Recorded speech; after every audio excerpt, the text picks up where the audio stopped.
Evening students. जैसा कि कल हम लोग इंट्रोडक्शन ऑफ वॉइस के पार्ट 1 में हम लोग ने समझा था कि एक्टिव वॉइस क्या होता है और पैसिव वॉइस क्या होता है। आज हम लोग उसकी जांच करते हैं कि हमने समझा है एक्टिव वॉइस और पैसिव वॉइस को ठीक से समझा है या नहीं। देखिए, व्हाइट बोर्ड पर आप लोग अपनी कॉपी निकाल लें और कुछ इन वाक्यों को लिखें और चेक करें कि आपने एक्टिव वॉइस और पैसिव वॉइस को पहचानने में आपको कोई दिक्कत तो नहीं हो रही है। देखिए, व्हाइट बोर्ड पर पहला वाक्य है, He writes a letter. He writes a letter. Second sentence है, My bag was stolen by her. और थर्ड सेंटेंस है, She had sung a song.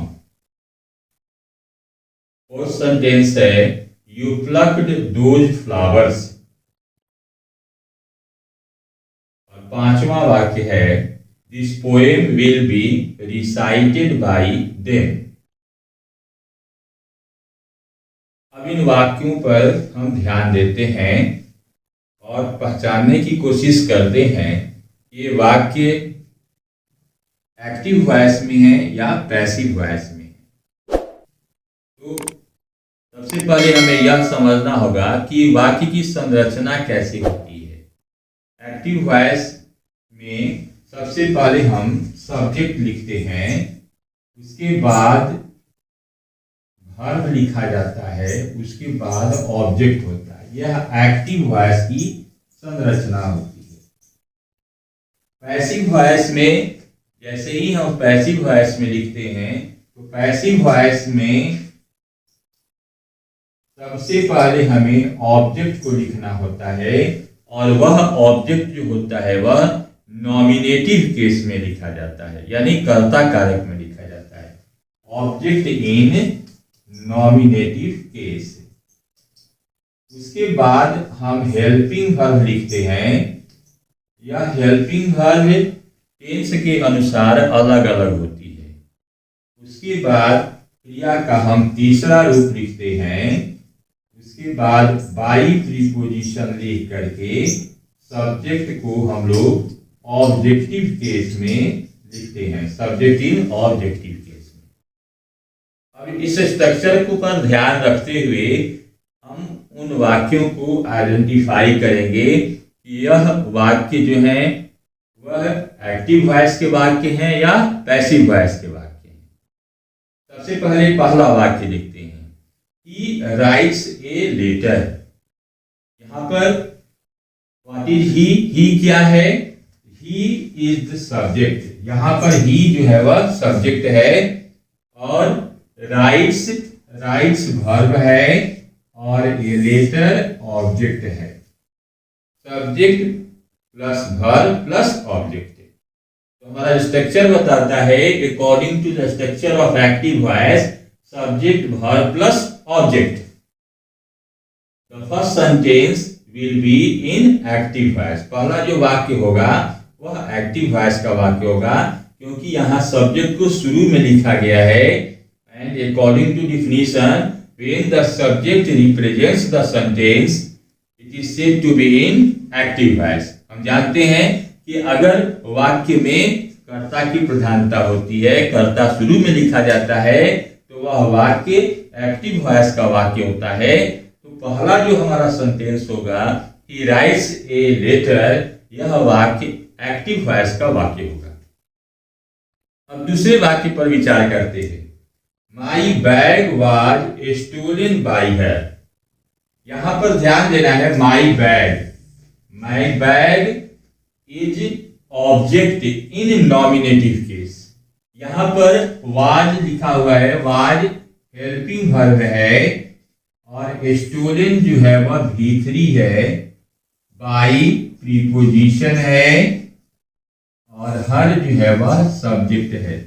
यहाँ पर ध्यान रखेंगे कि यहाँ माई बैग ऑब्जेक्ट है, लेकिन यह कर्ता की जगह पर लिखा गया है। यानी जब ऑब्जेक्ट कर्ता की जगह पर लिखा जाता है, सब्जेक्ट की जगह पर लिखा जाता है, तो वह ऑब्जेक्ट, वह सेंटेंस पैसिव वॉइस का द्योतक होता है। ऑब्जेक्ट इन नॉमिनेटिव केस, यहाँ ऑब्जेक्ट जो है वह नॉमिनेटिव केस में है और यहाँ पर सब्जेक्ट जो है वह इन ऑब्जेक्टिव केस में है। My bag was stolen, once again ध्यान से देखेंगे, my bag was stolen by her.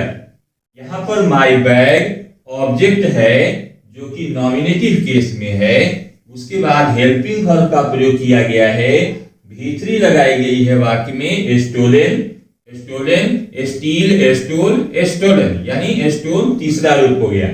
By preposition के बाद हर का प्रयोग किया गया है जो कि सब्जेक्ट है इन ऑब्जेक्टिव केस में।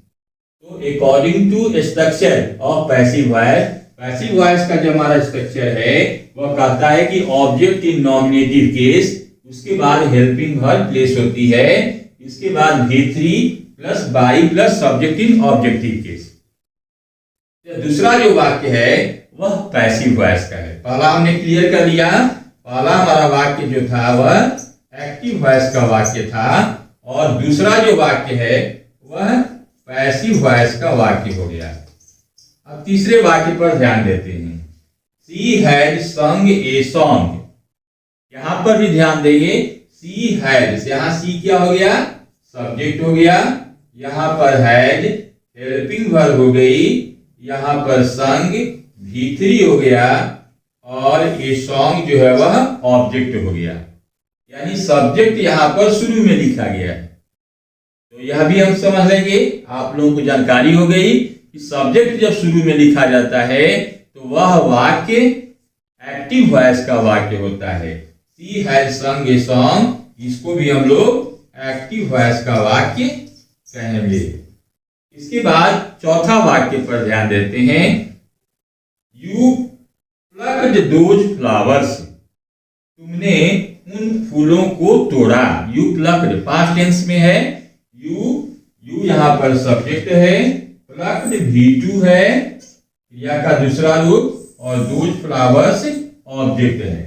Subject verb two plus object, यहां भी हमें सब्जेक्ट को शुरू में लिखा गया। सब्जेक्ट जब शुरू में लिखा जाता है तो वह वाक्य क्या कहलाता है, वह वाक्य एक्टिव वॉइस का वाक्य कहलाता है। इसलिए नंबर डी जो क्वेश्चन है, यू प्लक्ड दोज फ्लावर्स, यह भी एक्टिव वॉइस का वाक्य होगा।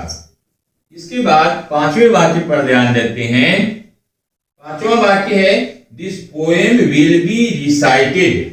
यहां फिर से एक बार ध्यान रखना है, this poem will be recited, यहाँ विल बी जो है वह हेल्पिंग वर्ब है, रिसाइटेड V3 है, बाई प्रीपोजिशन है।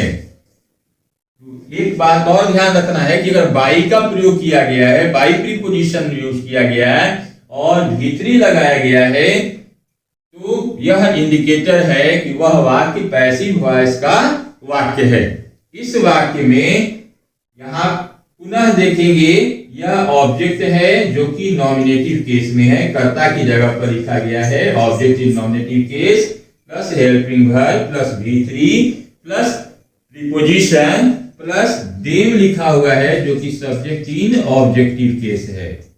यहां पर सब्जेक्ट को लिखा गया है लेकिन कर्म कारक में लिखा गया है। तो यहां पर ध्यान देना है कि दिस पोएम, चूंकि यह कर्ता की जगह पर लिखा गया है, ऑब्जेक्ट है, इसलिए इस वाक्य को हम लोग क्या कहेंगे, इस वाक्य को हम लोग पैसिव वॉइस का वाक्य कहेंगे।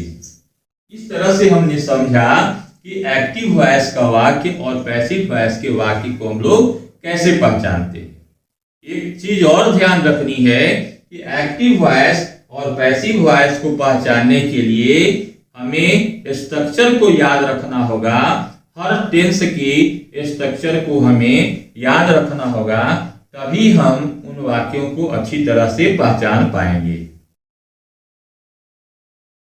अगले दिन हम लोग एक दूसरे टॉपिक को लेकर पढ़ेंगे, एक दूसरे टॉपिक पर विचार करेंगे और टेंस के आधार पर प्रेजेंट टेंस के वाक्यों को किस तरह से एक्टिव वॉइस से पैसिव वॉइस में बदला जाता है, इसको हमें सीखना होगा। थैंक्स।